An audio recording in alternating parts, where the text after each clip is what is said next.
Soyez abondamment bénis, amis téléspectateurs de La Voix Sainte TV, et particulièrement de cette émission de sensibilisation quant à l'évangélisation, avec le pasteur Zamblé Simon et l'évangéliste Zélie Yvette. Nous allons encore aujourd'hui parler d'évangélisation, mais comme nous le faisons d'habitude, nous allons leur arracher les premiers mots d'abord. Oui, je voudrais vous saluer au nom de Jésus et saluer particulièrement nos frères et sœurs qui sont du côté de Cotonou, dans la République. Oui, Cotonou, parce que la cellule revient de Cotonou. Oui, en janvier, fin janvier, nous avons fait une campagne d'évangélisation dans la ville de Cotonou avec l'église protestante méthodiste du Bénin. C'était magnifique, c'était formidable. On s'est retrouvés à la veille des prières avec un peu plus de 3000 personnes. Wow. Et le Seigneur s'est glorifié par des miracles extraordinaires. Donc soyez bénis, frères et sœurs. Amen, amen. Et à Cotonou, La Voix Sainte TV, ils ont... Oui. J'étais très content de me voir moi-même à la télé. C'est-à-dire que tu te vois toi-même. C'est toute une impression, vous savez. Et c'est intéressant de voir que là-bas, La Voix Sainte TV est suivie, et particulièrement l'émission Qui enverrai-je. C'est pourquoi nous disons et nous encourageons les uns et les autres. Que ce soit les leaders des communautés, tout comme les fidèles, il faut motiver, il faut mobiliser le peuple de Dieu à suivre ces émissions qui sont des temps d'échange, d'enseignement. S'il y a des choses que vous ne comprenez pas aussi, vous avez l'occasion à la fin d'avoir les contacts pour poser des questions. Alors donc, que Dieu nous bénisse. Amen, amen. Évangéliste Zélie Yvette. Bonjour à tous nos téléspectateurs, que Dieu vous bénisse. En tout cas, je suis très ravie de vous retrouver en ce jour.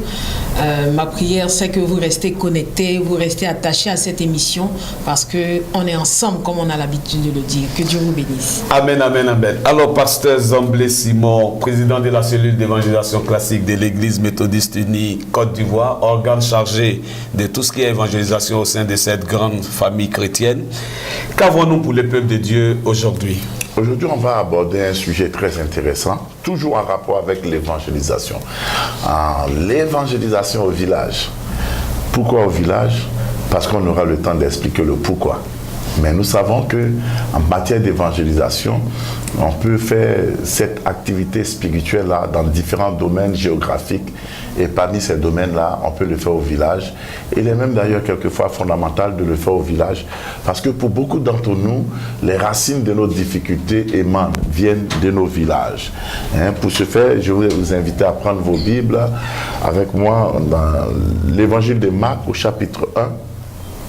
Verset 35 à 39. Marc chapitre 1, verset 35 jusqu'au verset 39. Je lis ce qui est écrit. Vers le matin, pendant qu'il faisait encore très sombre, il se leva et sortit pour aller dans un lieu désert où il pria. Simon et ceux qui étaient avec lui se mirent à sa recherche. Et quand ils l'eurent trouvé, il lui dit, « Tous te cherchent. » Il leur répondit, « Allons ailleurs, dans les bourgades voisines, afin que j'y prêche aussi, car c'est pour cela que je suis sorti. » Verset 39. Et il alla prêcher dans les synagogues par toute la Galilée, et il chassa les démons. Amen. Amen. Amen. Voilà. Pour faire un petit commentaire de ce texte qui sert des textes d'appui, c'est simplement ceci, c'est que Jésus était encore au début de son ministère, à pratiquement l'âge de 29 ans, 30 ans, et il s'est retrouvé dans la ville de Capernaum, qui était la ville où il a beaucoup exercé le ministère. C'était comme son quartier général.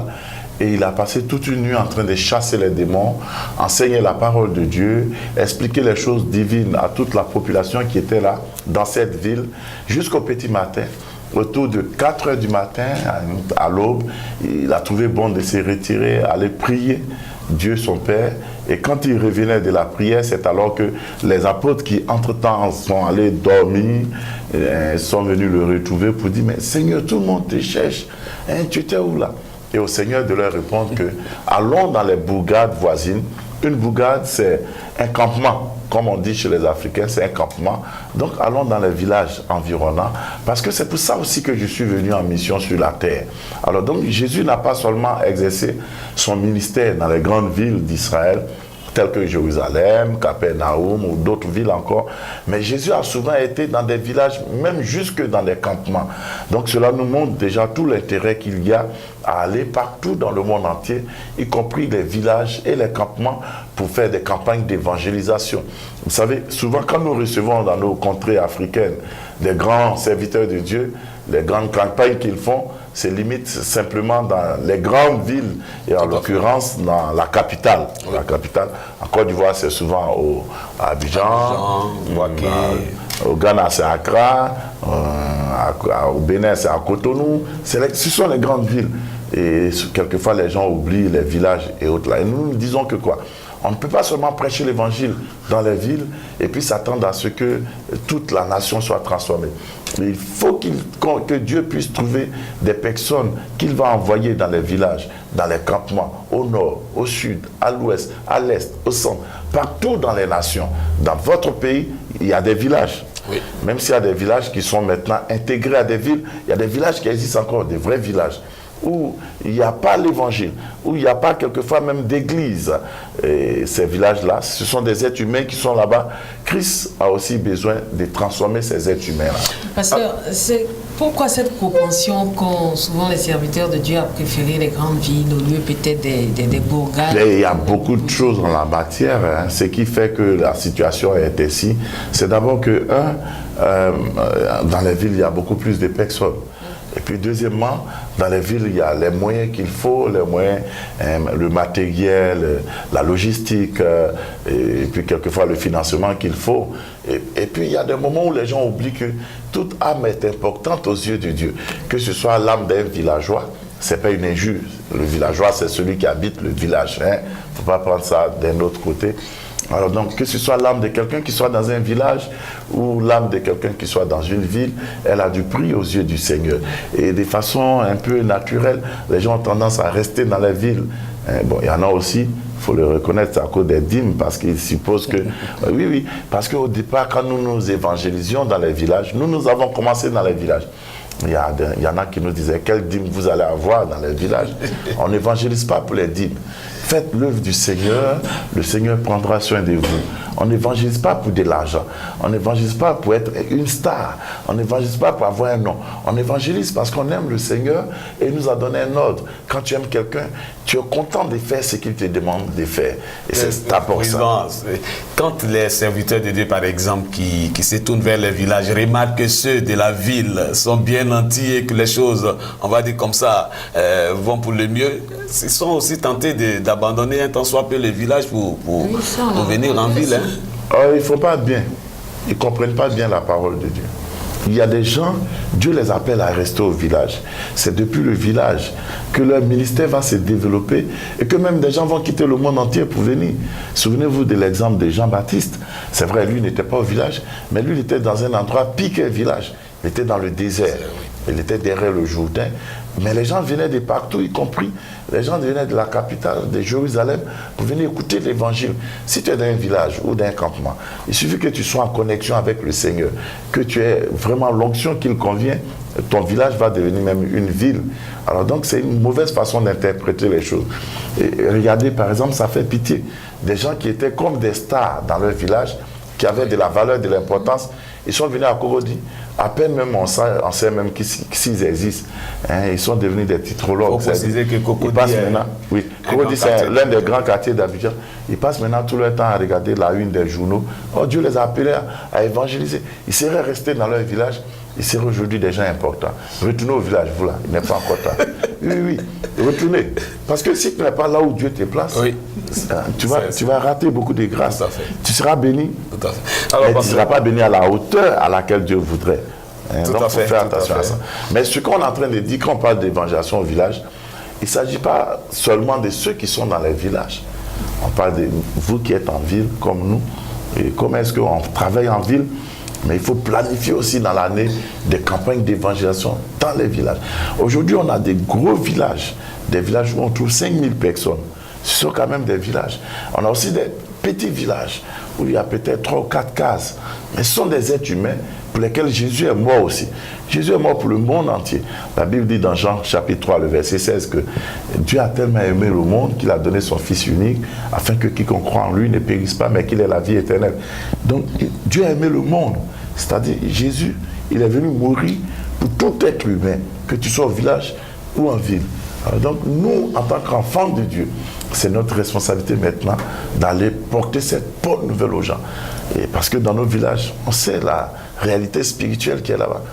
La sorcellerie, le sous-développement, la jalousie, la méchanceté, beaucoup de ces choses-là peuvent être réglées par la prédication de l'évangile. Quand la bonne nouvelle est prêchée, elle va transformer les gens et elle va aider le village à évoluer aussi. Alors, Président Zomblé, est-ce qu'il y a une disposition particulière dans laquelle il faut être avant d'aller au village quand on sait qu'il est de notoriété publique au village, la sorcellerie bat son plein et qu'on sort? Ok. Mais en ville, il y a beaucoup de sorcellerie. Moi, par exemple, dans ma région, à Goïtafla, tous les grands sorciers qu'on chasse, ils viennent à Atekoubé 3. Donc, les gens d'Atekoubé 3 qui nous suivent là, Yako. Oui, c'est la triste réalité. Et puis, de plus en plus, les grands sorciers, féticheurs, marabouts, c'est dans les villes, ils viennent. Donc, c'est pas qu'au village, ils sont plus sorciers qu'en ville. Mais parce que ce sont des êtres humains, ils ont besoin de l'évangile. Alors donc, les dispositions qu'il faut prendre, c'est d'abord, avant d'aller dans un village, si vous êtes une équipe, vous devez prier pour savoir dans quel village il faut partir. D'accord. Ça, c'est la première chose. Donc, dans la prière, le Seigneur peut désigner un village. Mais le Seigneur peut parler autrement. Ça peut être une personne dans l'équipe qui trouve que, bon, allons dans mon village, ça va nous aider. Et puis vous priez, vous avez la conviction, et vous commencez à vous préparer spirituellement. Dans la prière d'abord. Vous priez pour vous-même, vous marchez dans la sanctification, vous priez pour l'organisation du programme, parce que vous irez dans le village, mais vous allez faire quoi? Dans le village, il y a plusieurs méthodes d'évangélisation qu'on peut utiliser. Mais tout ça se prépare dans la prière. Et puis il faut amener souvent un émissaire dans le village pour aller rencontrer les autorités du village. Ce n'est pas parce que c'est un village qu'il faut tomber sur eux comme ça et puis commencer à les harceler avec votre évangile. Non, il faut préparer le terrain. Aller rencontrer, c'est un chef du village, il faut le rencontrer, il faut discuter avec lui, il faut les prévenir, il faut préparer peut-être des lieux d'hébergement pour l'équipe qui va venir, et puis il faut se préparer financièrement. Si vous êtes en ville que vous devez aller au village, ça suppose que vous devez payer votre transport, et puis souvent il ne faut pas être en charge aux gens qui sont au village. Non, ils ne vous ont pas appelé peut-être. Il y a des villages qui appellent des équipes d'évangélisation, mais mettons-nous dans le cas où ils ne vous ont pas appelé. Alors donc c'est à vous de préparer votre transport, de financer même votre campagne d'évangélisation et puis sélectionner le matériel avec lequel il faut partir. Quand vous avez, oui. À ce propos-là, justement, souvent on entend des gens dire je veux aller évangéliser au village, j'ai besoin de telle somme d'argent, quelquefois des sommes assez faramineuses. Bon, vous qui êtes toujours sur le terrain, est-ce que parler je veux dire de grandes sommes, oui. De grandes sommes. Non, il y a français et puis à français. Faramineuse qui est sorti, moi. Vous qui êtes sur le terrain, pasteur, oui. Est-ce qu'on a besoin de tant d'argent, tant de moyens financiers pour une évangélisation au village? Non, ce n'est pas toujours le cas. Mais je pense qu'en la matière, il faut être équilibré par rapport à la réponse. Il y a des campagnes d'évangélisation dans des villages où vous avez besoin juste de transport. Oui. Mais en ce moment, attendez-vous à prêcher à gorge déployée ou bien à vous appuyer sur des techniques comme le porte-à-porte. Faire porte-à-porte, on n'a pas besoin de faire affiche. On n'a pas besoin d'autre chose que votre personne et votre voix. Simplement ça. Il y a des campagnes dans les villages où il faut aussi de l'argent. Il y a des gros villages, si vous voulez toucher tout le village, si vous voulez déplacer du matériel de sonorisation, si vous voulez utiliser par exemple des vidéoprojecteurs, là ça vous demande de l'argent. Mais une campagne dans un village, c'est souvent moins coûteux qu'en ville. Ça, il faut le reconnaître. Et puis, il ne faut pas limiter la campagne à la réalité financière. Il y en a par exemple, pour aller dans un village où il y a 4 cases, ils demandent 300 000. Les 4 cases, en une demi-journée, tu as fini de les évangéliser. À moins qu'ils soient allés au champ. Même quand ils vont au champ, à leur retour, tu peux les évangéliser. Dans un village de 4 cases. C'est quelle affiche tu as fait? Tu as fait communiquer à la télé, la voix, on n'a pas besoin de tout ça. C'est 4 cases seulement. Alors donc, il faut mesurer, il faut voir quel type de village à qui vous avez affaire, et puis il faut adapter votre budget.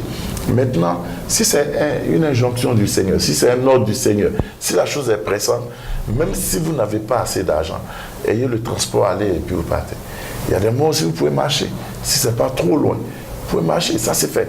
J'ai été marqué par quelque chose.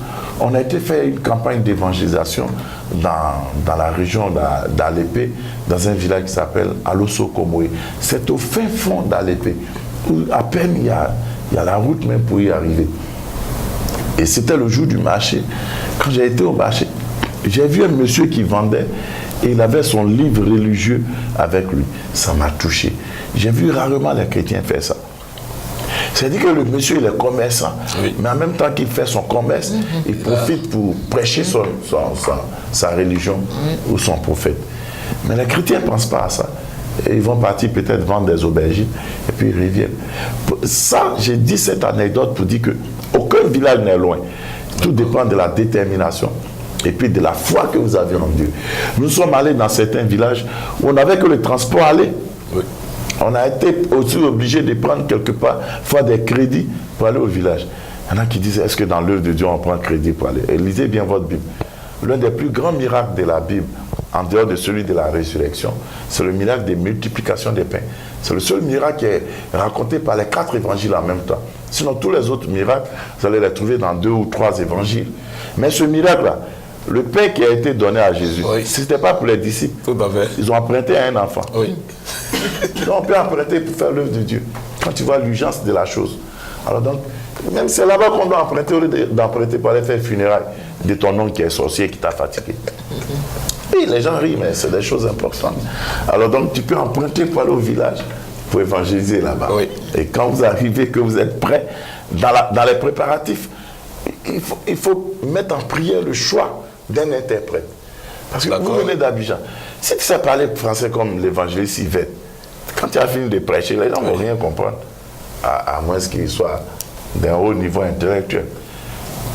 Mais si tu as un bon interprète, parce que aussi les interprètes, on prie pour eux. C'est lui qui en réalité va prêcher à la fin. On était dans un village où l'interprète était saoulé, c'est fini dans Palade. L'interprète était saoulé. On rit, mais c'est concret. Oui. Oui, je me souviens, la croisade, c'était un vrai village, hein, Didier.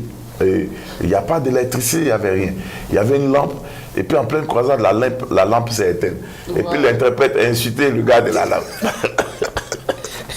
Donc il faut prier pour bien choisir ton interprète, sinon il va devenir problème. Il va faire une anti-évangélisation. Quand tu as choisi l'interprète, avant d'aller dans le village, choisissez, si vous avez opté pour des prédications en plein air, choisissez les textes que vous allez prêcher. Vous n'allez pas prendre les textes de généalogie de Jésus pour aller prêcher aux villageois. Que non, Abraham a eu pour enfant Isaac, Isaac a eu pour enfant Jacob. Ceux-là, si c'est un village où ils vont faire des générations, tu ne vas jamais les gagner. Ils vont rester dans leur fête des générations à adorer les trucs bizarres. Alors donc, il faut bien choisir les textes. Selon que le Saint-Esprit vous conduit, je rappelle et puis je précise. Il y a des textes qui ne sont pas adaptés à l'évangélisation. N'allez pas jouer les super prédicateurs là-bas. Un texte de chronique où on parle de dénombrement. Qu'est-ce que les gens ont à voir avec ça en matière d'évangélisation? On dit, à Issaka, il y avait 50 000 personnes. Il y avait 20 000 personnes. Ce n'est pas adapté. Choisissez des bons textes, et faciles à comprendre. Comme on parle de tests, est-ce qu'il y a un message particulier pour les villages par rapport aux villes? En réalité, toute âme est une âme à sauver. Il n'y a pas de message particulier. Le même message qui est prêché pour qu'une âme en ville soit sauvée est le même message qu'on peut prêcher pour qu'une âme au village soit sauvée. La difficulté réside dans la communication. En ville, par exemple, vous pouvez parler de certaines choses que les gens maîtrisent, les immeubles et autres. Un village comme mon village, où à peine on vient d'électrifier, tu parles des buildings, et ils vont penser que c'est un nouveau plat. Donc, il s'agit de choisir sa communication, son message. Tu parles des hamburgers, il ne va rien comprendre. Hamburger, c'est quoi ça encore? Non. Tu sais que tu vas dans un village, par exemple dans un village de Yacouba, toi tu t'appelles Zandé Simon. Tu sais que là-bas ils aiment le manioc. Donc quand tu prendras tes exemples, prends le manioc. Je te raconte une petite histoire de Cotonou. On arrive à Cotonou, on essayait de leur donner des enseignements. Ils semblaient ne pas bien saisir ce qu'on disait. Et puis je leur ai dit, moi, je m'appelle Zamblé Dossou Simon Charlemagne. Quand ils ont entendu Dossou, ils m'ont pris pour un béninois. Et je leur ai dit, je suis béninois d'Abomey Calavi. Je ne sais même pas où c'est. J'ai entendu ça à la radio. Ils étaient émerveillés. Même à la fin, il y a une qui vient me parler dans sa langue. Il dit, maman, là où tu m'envoies là, j'ai oublié que je suis béninois d'Abomey Calavi d'Abidjan. Elle dit, tu es béninois ou bien tu n'es pas béninois. Elle dit, je suis béninois. Et puis, où est ton problème? Alors donc, pour dire simplement que souvent, il y a un besoin d'adaptation. C'est fondamental. Oui.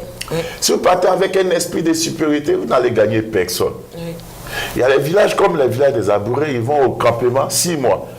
Accompagne-les au campement. Sinon, tu attends au village 6 mois, tu n'auras rien d'autre à faire en ville. Tu n'auras rien d'autre à faire pendant les 6 mois. Donc, quand vous partez, il faut beaucoup prier pour ça. Vous pouvez être plein d'enthousiasme et puis vous allez venir avec la honte et puis la frustration. Parce que vous n'avez pas compris certaines petites choses. Interprète, il faut prier pour le choix de l'interprète. Il faut se préparer dans le choix des textes. Il faut même faire des simulations avant de partir. Vous prenez une histoire, quelqu'un prêche, et puis vous essayez d'arranger. Il faut voir comment, même celui qui va diriger la campagne plein air, si c'est une campagne plein air, celui qui va diriger, il faut lui montrer la technique. Quand nous on partait dans les villages, on dirigeait comme si on était à l'église. On dit fermez les yeux. Les villageois disent ils vont nous voler. Est-ce qu'ils ont tort? Quand tu viens, tu ne connais pas quelqu'un, il te dit ferme les yeux et puis tu as fermé. Et on a compris après qu'on n'a pas besoin de fermer les yeux pour être écouté par Dieu. On dit, repentez-vous. Le villageois ne comprend rien. Il dit, mais il veut que je me tue ou bien quoi? On s'est repenti, c'est demander pardon à Dieu. Donc, besoin de communication. Mais tout ce qu'on disait, ça ne bougeait pas. Même Priscille, qui était notre chantre, quand elle a voulu entonner un chant, elle a dit, les enfants, est-ce que vous pouvez chanter? Ils ont répondu, oui. Or, pour elle, quand elle dit ça à l'église, c'est que les gens doivent s'apprêter à chanter avec elle. Oui. Les enfants, est-ce que vous pouvez acclamer le Seigneur? Les enfants disent, oui, tanti. Ils n'acclament pas. Mais tu leur as posé une question, ils ont répondu à ta question. Parce qu'on avait un système d'église en ville qu'on a voulu transposer là-bas. On n'a pas compris qu'au village, on n'a pas besoin de poser ces questions, mais il faut entonner le chant. S'ils connaissent, ils vont chanter. Et on va revenir encore sur certains petits détails. Parce que beaucoup sont allés dans les villages, ils ont échoué alors que Dieu leur avait dit d'aller dans les villages. Non, c'est parce qu'il y a des petites stratégies que vous n'aviez pas maîtrisées. Qui enverrai-je là pour vous aider? Merci donc au pasteur Zamblé Simon Charlemagne et à l'évangéliste Zélie Yvette. Bien-aimés dans le Seigneur, nous croyons que cette émission qui a été entamée vous a énormément fait du bien. Soyez connectés pour la suite de cette émission. Que Dieu vous bénisse et à la prochaine.